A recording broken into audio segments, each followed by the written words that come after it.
Hello, friends, and welcome to another episode of the You're Entitled to Your Opinion podcast. My name is Gordon Duncan. Thank you so much for returning. The You're Entitled to Your Opinion podcast is part of the Capitalize Your Best podcast network. We are part of 4 shows. On Mondays, we have the This Is Gonna Hurt podcast, which is about making a better you. Tuesdays, we have the Coach Training Partners podcast, which is about helping coaches create programs and maximize their revenue. Wednesdays is the Capitalize Your Best podcast, which is about business and marketing growth. Nothing on Thursdays yet. And then Friday here is the You're Entitled to Your Opinion podcast. And guys, typically I'm dressed a little bit more casually in my office because this show is a little bit more casual. It's laid back. We do genre reviews. We talk about sci-fi, horror. We talk about things that are a little bit outside the norm. And I want to do just a bit of a combination episode here because we're going to talk about horror, but we're also going to talk finances a little bit. So I recently, back in October, published my first work of fiction. Now, I have been publishing on Amazon since I think 2010, but I published my first book way back in 1995.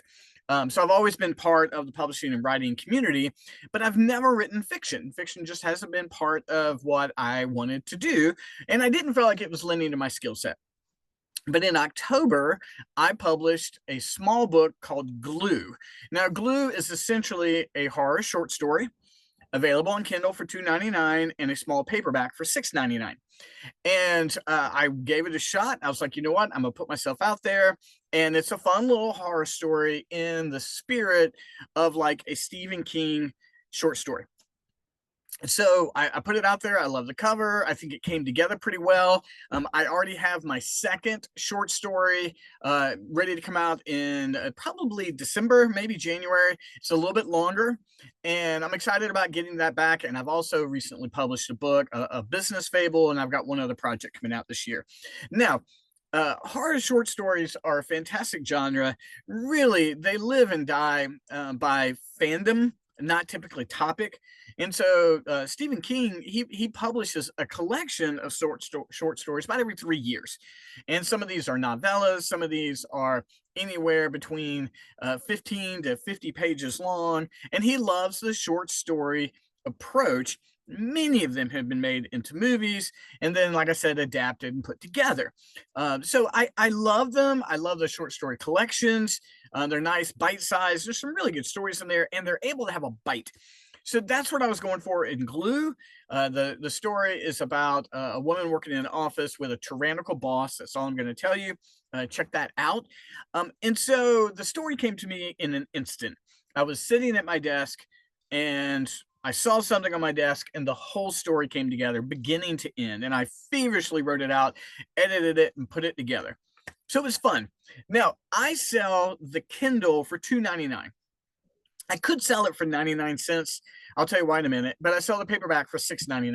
Now, let me talk about the economics of that. If I sell a 99-cent Kindle book, I'm going to get 33 cents on that from Amazon.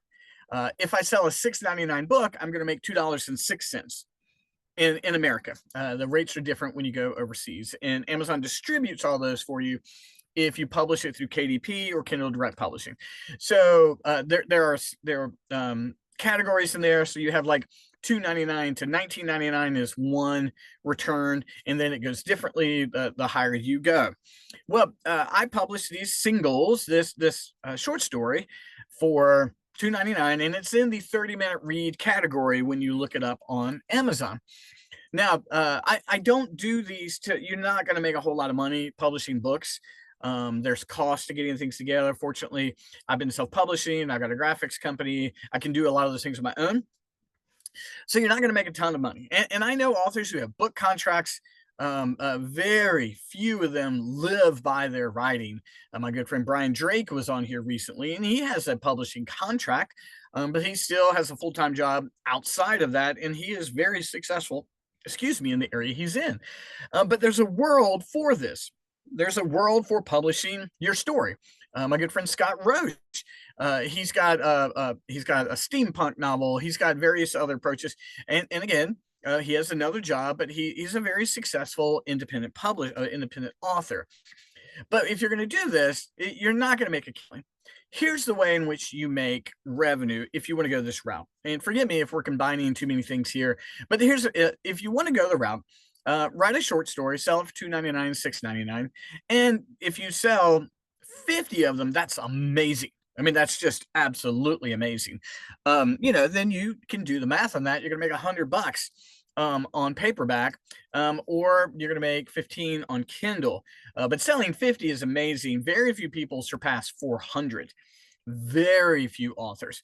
But if you're doing these singles, what you do is you put out a single, you put out a single, you put out a single, and then eventually you culminate those into a collection of short stories, and then you can sell those for a higher price.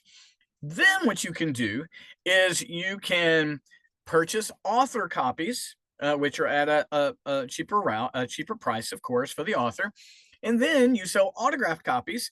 And then with shipping, you're going to sell an autograph copy, say for $25.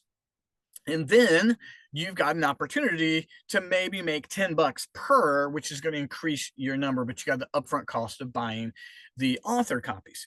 So if you want to go into self-publishing, again, Kindle Direct Publishing, KDP, it's very easy to navigate. If you have an Amazon account, it just auto-populates it. You just create a KDP account with your Amazon. That way you can post and publish, and it's very easy to navigate. If anyone ever is curious about publishing their own book, reach out to me. I've helped dozens of authors, and we publish regularly. Excuse me, like I said, I've published 2 this year. I've got 2 more ready to come out this year. And I published dozens when I was a pastor in the eye care industry and that kind of thing. But if you'd like to make money doing, anything, but specifically sci-fi or horror and that kind of thing, then the singles, the smaller works are a really great way to make revenue. $2.99, $6.99, or $2.99, $9.99, depending upon the size. And you still have to publicize it yourself. You still have to let people know that it's available. So interestingly enough, glue has been more successful for me so far than my business fable. And I really thought the business fable would have a longer life. And ultimately, it probably will. It's just been released earlier this week. But initially, sales on glue just took off, whereas the business fable has a little bit shorter life. We'll see what the other 2 are when they come out. But if you want to get into this genre world of horror and sci-fi, or really any world, but when you start selling like this, you've got to be in a niche category. When you do that, you've got an opportunity to make a little bit of money. Not a ton, but your paperbacks are going to get you around $2, and your Kindles are going to get you 30 cents to 99 cents, depending upon how you price it. And then you got to find an audience. So if you want to get into that, this is my recommendation to you, friends. I hope you enjoy this episode. It's a little bit different. We've got more interviews coming up. I've got some reviews coming up. And again, cross your fingers, Emma will be here soon. I hope you enjoyed it, and we'll be back again next week. Be sure to like, subscribe, and tell everybody about it. You're entitled to your opinion. Talk to you soon, friends. Thanks so much.